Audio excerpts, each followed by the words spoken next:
Sveiki stalo teniso mylėtojai, žaidėjai, gerbėjai, būsimi žaidėjai.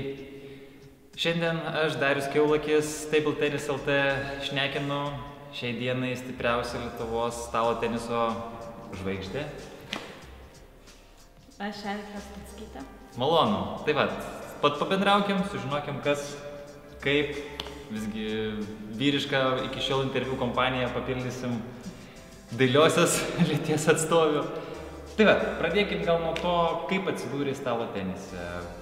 Apskritai, truputį apie istoriją savo. Dėl to, kad gyvenu šalia mokyklos, Tauro sporto mokyklos, 5 minutės. Taip ir gavosi, nuvedė močiutė mane į stalo tenisą. Brolis rankinį lankė, tai pagalvoju, mergaitė vis tiek rankinis yra komandinė. Tokia sporto šaka, tai nusprendė į asmeninę nuvesti. Tai taip atsirado. Truputį kalbėjom prieš tai, kad tokia informacija, kad kažkas iš giminių vis tiek žaidė, tai to pačiai močiutė ir buvo tas žmogus, kuris atvedė, taip? Taip. Taip, jinai ir žaidė ten. Senais laikais daug kas, manau, žaidė. Dirbdavo ir žaisdavo, tai taip ir buvo. Tai tėvai tau nelabai padėjo? Ne. Su stalo tenisu. Supratau. Gerai, tai dabar toks, kaip sakant, įdomumas, žaidži Lietuvoje, esi vienas stipriausių. Kaip tau apskritai pasisekė, tai gal darbas, ar tokia, kaip sakant, pamotyvuokim vaikus, kad pasiektų pačios pavyzdžių? Čia ilgas darbas buvo, aš jau žaidžiu 19 metų. Iš tų 19 metų tikrai ilgai žaidžiu profesionaliai. Tai tas toksai, kiekvieną dieną eini į treniruotės, taip ir gaunasi tie pasiekimai, aš manau. Supratau, tai vienu žodžiu žmonės, kurie dirba daug, tie realiai ir pasiekė, o profesionalas terminas, kiek žinau, tiesiog gauna žmogus atlygį už tai, ką gerai daro, tai labai faina. Gerai, matau dabar šiek tiek, prieš tai turėjom temą apie inventorių, tai gal papasakok, kuo tu dabar žaidi, su kuo prieš tai žaisdavai, kas pas tave per raketę ir apskritai truputį. Aš žaidžiu su kombinuota raketė, žaidžiu iš dešinės normalia guma. O iš kairės žaidžiu su dantukais. Supratau. Su ilgais dantukais. Taip, tai kombinuotą gumą mes turim Target Pro GT. Taip, čia Cornelio. O kita TSP Coral P1. Taip. O kokio storio? Nes matau, kad kempinė yra. 1,2, 1,5 man atrodo. Tai šiek tiek ir papult išeina, ne? Jo. Ne, aš visą laiką puolu. Taip gaunas, tik labai dažnai išbyra dantukai. Aišku. O dabar pats medis, Cornelio Aero minusas. Nėra greitas, bet man užtenka. Man svarbiausia yra kontrolė. Supratau. Gerai, jisai matau kaip ir ne karboninis, ne? Ne. Gerai, medis su plastikiniais kamuoliukais vis tiek eina gerai, ne? Gerai, viskas normaliai. Man labai daug greičio nereikia, tai aš iš savęs greita, tai. Supratau. Kaip atsirado dantukai? Čia tokia tema, nes tų dantukistų daugėja, Lietuva apskritai sako, dantukistų kraštas darosi, tai dabar kaip atsidūrė su šitokiu sprendimu? Net neįsivaizduoju, aš jau mažytė labai jauna, žaidžiau su polybiniais dantukais, trenerė tiesiog šiaip uždėjo ir taip gavosi, po to patekau pas trenerį, kuris nusprendė uždėti ilgus dantukus, tai taip ir gavosi. Nebuvau labai noris žaisti su tais dantukais, bet taip gavosi. O kas buvo tavo treneriai? Pirmoji trenerė tai buvo Kurzikauskienė Nijolė, tai čia pirmoji trenerė, po to Orlovas, Artūras. Aš per daug keliavau trenerį, taip gavosi, o dabar Jolanta Prusėnė. Supratau. Gerai, aišku, ir pati dabar trenerė patapai. Mes esam mažosios raketės stalo teniso klube. Jau pati laukia treniruotės, tai mes, kaip sakant, įlindom į grafiką. Tai dabar papasakok truputį daugiau apie to, kaip atsidūrei užsienį, nes pati daugiau žaidži, kaip suprantu, užsienį, ne Lietuvoje. Taip.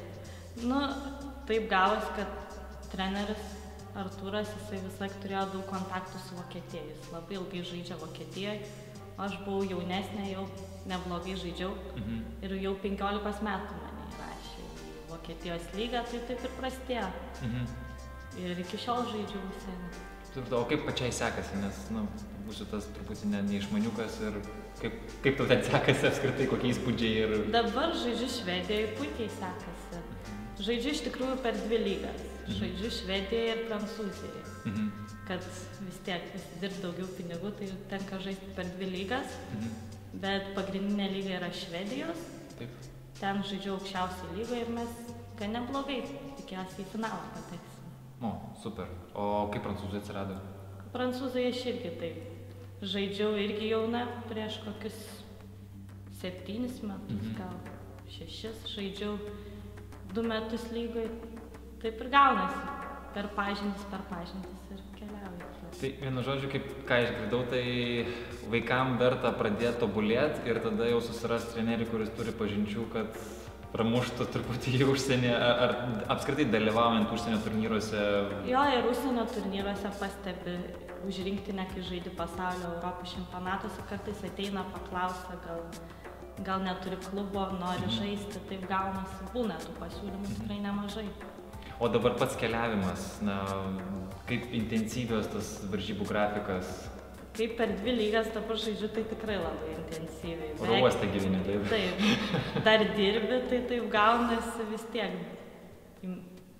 Kas antras savaitgalis tikrai užimtas, jeigu nesiderina lygos, nes būna taip vienas kitas susiderina, tai taip gaunasi, kad kartais ir kiekvieną savaitgalį tenka įskristi. Supratau. Na dabar gal truputį kokios nors pikantiškos istorijos, vis tiek patirties per 19 metų yra pakankamai nemažai, tai minėjai, kad kažkokiu tai buvo nuotykių.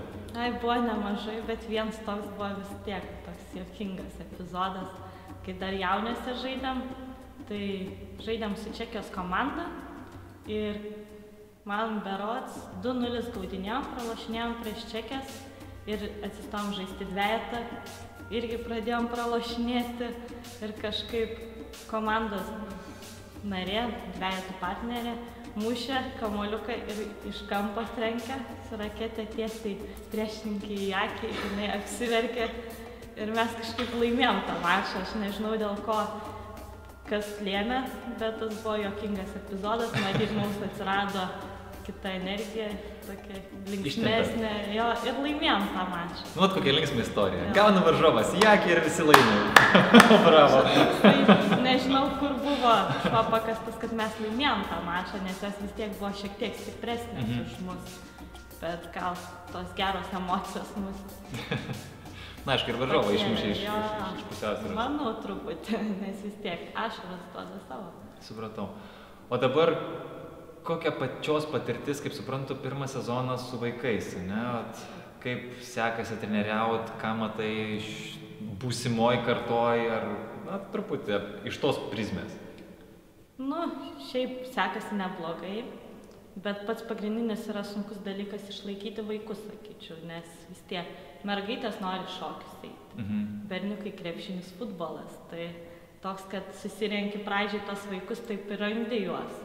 Bet tas toksai, kad pradžia vaikams yra tikrai neįdomi stalo teniso, nes vis tiek yra techninė sporto šaka, nėra daug žaidimų, kad ten gali duoti tiem vaikams daug žaisti. Tai va tas truputį yra sunku palaikyti tuos vaikus, kad jie lankytų tą stalo tenisą. Tai jiem, vienu žodžiu, aš kiek pats mačiau, tai stengiasi, kad būtų įdomu, ne? Kad truputį to žaismingumo šiek tiek įtraukiu. Leidžiu ir muziką, su muzika. Jo, dviratuką čia labai gerai, Ostapenko sukasi. Leidžiu muziką. Choru. Taip, nes kitaip neišlaikysi tų vaikų, tas yra sunku. O aš nesu iš griežtųjų, nekelsiu tikrai balsą prieš vaikus, tai toks iš kitos pusės. Na, turbūt ir vaikam turbūt yra šiek tiek stimulo, kad žaidžia ne šiaip su kažkokiu žmogum no-name, bet vis tiek turbūt žino, ką esi pasiekus ir kad, kaip sakant, gal noras lygiuotis, siekti. Ar pastebėjai? Pastebėjau čia truputį, kai mažoji raketėje treniruoja vaikus, tai jie kaip jau ir žino mane iš seniau, tai jie ir kartais paprašo, kad pažaisti, ar gali trenerę pažaisti panašiai. Aš stengiuosi su visais kažkiek pažaisti ir matau, kad jie norą rodo tikrai pažaisti su manim. Žodžiu, mandrų servų jau vaikai išmoks priimti, ne? Manau, tai. Tai ypač mano stiprioji pusė yra patavimai, tai manau. Gerai, o pavyzdžiui dabar, sakykime, yra vaikų grupė, ne? Kas yra, galbūt tėveliam bus įdomu šitą pusę. O, sakykime, turim vaiką, kuris nusprendė netęs kažkokio tai būrelio ir, vat, pavyzdžiui, vidury sezono ar sezono pabaigoje, ar verta įsilieti grupę, pradėti stalo tenisą žaisti? Kaip vat, iš tos pusės, kad, kad ir naujas vaikas atsiranda, kuris, pavyzdžiui, atvyksta iš kito rajono, pavyzdžiui, persikėlė gyventi ir pradėti? Ką galėtum tuo klausimu pasakyti? Sakyčiau, galima priimti, vis tiek vaikai, kiekvienas vaikas yra skirtingų gabumų, skirtingai viską supranta. Būna vienas vaikas, jį tu gali treniruoti 3 mėnesius, jisai sunkiai orientuojasi, o kitas vaikas paim per 3 dienas, jisai jau gali atmušti kamuoliuką. Bet tai iš karto matosi, ne? Kartais matosi tikrai. O sakykim, kiek reikia vaikui įdėti pastangų, kad jisai pajustų savo tą progresą ir pradėtų normaliau žaisti? Aš manau, reikia labai dažnai skatinti tos vaikus, sakyti, kad gerai padarai.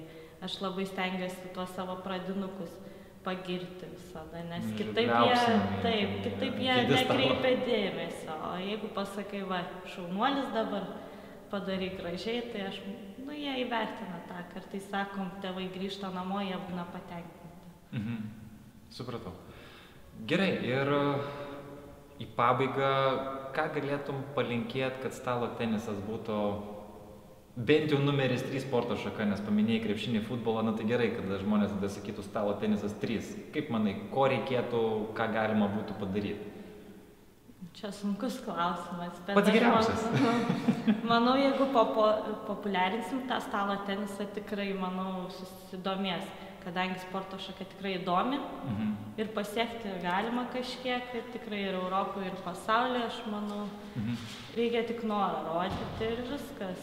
O pasaulį gali pamatyti tikrai su stalo tenisu, nes aš jau tikrai nemažai pamačiau ir manau, kad tai yra stimulas vis tiek aplankyti šalis.